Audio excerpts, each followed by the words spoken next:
This is probably the hardest video I've ever had to make because this was me 6 years ago. The ketogenic diet, what is it? It is very low and next to no carbs. If you want to have really low energy, have a boring ass diet, and never eat nice foods again, go keto. Now, I've lost 10 pounds in 4 weeks. Is that because of the keto diet? Is that because of Clen? Or is that because of the saunas I've been taking daily? I think that sometimes the ketogenic diet gets a bad rep, and it's mainly because we see people like Halle Berry, the Kardashians, Vanessa Hudgenson jumping on the keto diet as a bit of a fad to try and drop a few pounds. So what is the keto diet exactly? Well, if you Google the ketogenic diet, you'll probably find quite a few different definitions of what it actually is. It is essentially an eating pattern which includes a high amount of fat, a very low amount of carbs, and a moderate amount of protein. It will include foods such as butter, eggs, steak, salmon, very little, if any, fruit and vegetables. Most people will run on 2 different types of fuels. Sugar being the one that most people in modern day will run on, and fats, which is what you will use on the ketogenic diet. Now, this is one of the first common misconceptions with the keto diet, is that you burn more fat, which obviously you don't. You use more fat as fuel. And these are 2 completely different things. And it's one of the reasons that the keto diet gets a bad rep or is commonly misconstrued, is because Muppets will push the keto diet as, you'll burn way more fat than you will on the everyday diet. Will you? Will you really? This can be tough for a lot of people when you're switching from their everyday usual diet of high carbs, low fats, normal protein, which is prescribed or recommended by the USDA, which usually recommends that you have about 50% of your diet being carbs, 30% being fat, and around 20 to 35% being protein. Now, when you switch over to the keto diet, which I've been doing, this is now made up of 70% fats, 5% carbs at a push, and the rest made up from protein. Not gonna lie. In the first 2 weeks, it was fucking tough. It was difficult. I felt tired. I felt fatigued. But I supplemented this with caffeine, i.e.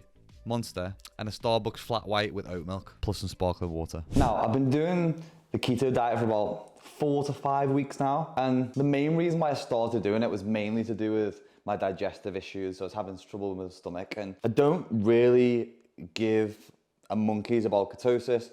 I don't really care about plant versus meat. I basically just started this because I wanted to have a normal stool pattern and I wanted to wake up in the morning not looking like I've swallowed a small child. Back to the video. I used to see the keto diet as literally the sin of all sins when it came to dieting, and that was generally because I was viewing the ketogenic diet through the lens of being for fat loss only. Whereas now I view it as more from a health perspective, especially for me, because over the past year or 2, and I blame Lucy for this because I started to suffer from IBS right before I proposed to her, women. Since suffering with IBS symptoms, I haven't really found anything that's been as powerful in really helping with those IBS symptoms as the ketogenic diet. Strange analogy, bear with me. Murdering someone will be seen as a sin of all sins, but if you did it during war, then it's acceptable. I think this is a great analogy for keto, is that when it's done for health purposes rather than just weight loss, it can be valued a lot more and it's probably far more socially acceptable. That kind of mindset change. So what's happened since I started the ketogenic diet? Well, I've dropped 10 pounds, less bloated, have more energy, I'm less hungry, I recover better, and I've been taking way better shits. Why has all these things happened? Well, firstly, weight loss. Obviously, I've removed an entire macronutrient now from my diet. A little like you stopping drinking, you're going to stop getting drunk. It's just a natural response to the change in stimulus that you're now giving your body. Energy levels being better. I'd probably imagine this is just due to my blood sugar levels being a lot more level now. It's like when you have a whole bowl of pasta when you go out to eat. You sometimes get that natural crash down after eating a massive bowl of pasta. And now I just don't get that. My energy levels are fairly level because I'm not consuming any high levels of carbohydrates, getting that insulin spike and dropping off. It just stays like... Recovery is way better from workouts. My focus and concentration is way better when I'm working. And that's mainly because I'm not thinking about junk and processed food all the time. And that's because think of a time when you're really hungry, like really hungry, and then ask yourself, are you? Because that's the thing that I've found myself doing, is when I feel I could just quickly nip into the fridge without anyone looking and just quickly have a snack. Whereas when I do that now, I have to think, could I eat steak or eggs? I never couldn't. Then I don't eat. Now, my diet at the moment is pretty much what you can see in front of me. It's not anything excited. It's pretty limited to food groups, which means my diet's actually really simple to stick to. It's mainly made up of meats, so This is one of my snacks, beef biltong, and this is from My Protein, which I think they work out about £2.50 per pack with my coach Benji. Use discount code, link below, as opposed to like £5 in the supermarket. Another snack I'm using again from My Protein is a protein bar. This pretty much makes up most of where my carbohydrates come in through the day. But again, it's just something that I can have, which is high protein as a snack, take on the go, and isn't super high carbs. And these ones in particular seem to sit pretty well in my stomach. They don't cause any bloating like some of the protein bars do. A dark chocolate, I usually have some of that before bed. Again, not too high in carbs, quite high in fat. So that's a cool snack before bed. Really suppresses my appetite as well, actually. 85% charcoal or nothing. And then for my main meals, I'm usually having like 1 or 2 steaks a day. Again, getting beef fillet because I just prefer having something which is a bit nicer to eat. I'll have that with asparagus usually, or just on its own. I get every now and again, I'll have my breakfast will usually be like 10 to 12 eggs and some tomatoes. Not 12 full eggs, I'm not an absolute weirdo and want death by high cholesterol. I'll usually add butter to everything, so I'm going through a lot of butter at the moment. I'll smother it all over my steak. I'll put it all over my eggs. And then one final snack, I've just been buying these recently as well, just boiled eggs that I'll get from the supermarket. I'll just pop one of those every now and again. But to be honest, my favorite meal is pretty simple. It's just a beef fillet steak and a bottle of sparkling water. Although this sounds super shit if you're watching this now, it's actually one of the things I really look forward to.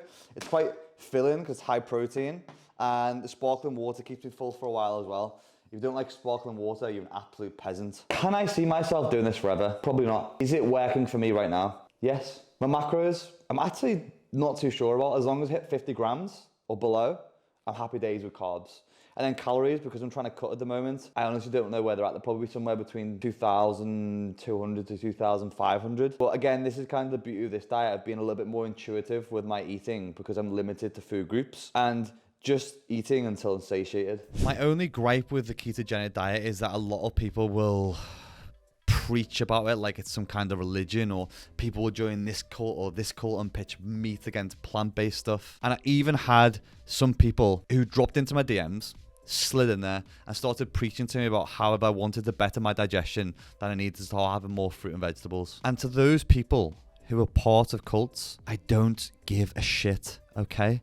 As long as I feel good, I shit well, I move well, I have great sex, I don't care. I'm all good, mate. You can stick your dock leaves and your Vegemite up your arse. Now, if you're solely looking at the ketogenic diet for weight loss, I think personally there are probably better alternatives that you can use. I think the ketogenic diet can be very black and white. You're cutting a lot and creating a fine line. But you will also get a lot of benefits. Like a lot of the times in life, a lot of decisions that we make have sacrifices. Whether you make the right decision, you're still sacrificing something else for that. But for me at the moment, I'm kind of going into this period where I'm more living a monk mode kind of lifestyle. I'm trying the ketogenic diet. I'm going sober for other reasons that I'm not going to talk about right now, and it could be another video. I'm working on me and I'm just experimenting with things that are making me feel better in life. All that I would say with the ketogenic diet is don't do what I did and knock it before you tried it, but equally don't just copy me. Everyone's symptoms and health reasons and purposes and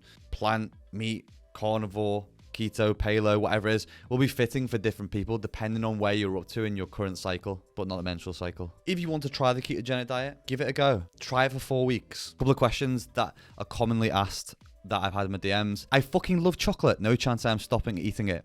Have you ever tried dark chocolate, mate? No. Like with anything, when you first give up normal Coca-Cola, you get on the Diet Coke, you give it a bit of time, you lean into it a little bit, go through that pain, change. Before you know it, Diet Coke tastes like normal Coke. Question number 2, will I start to smell when I secrete ketones? I'm not doing the ketogenic diet because I'm trying to get into ketosis. I don't even know I'm in ketosis. And for me, I'm probably doing it a slightly less conventional way because I'm having way higher protein in my diet.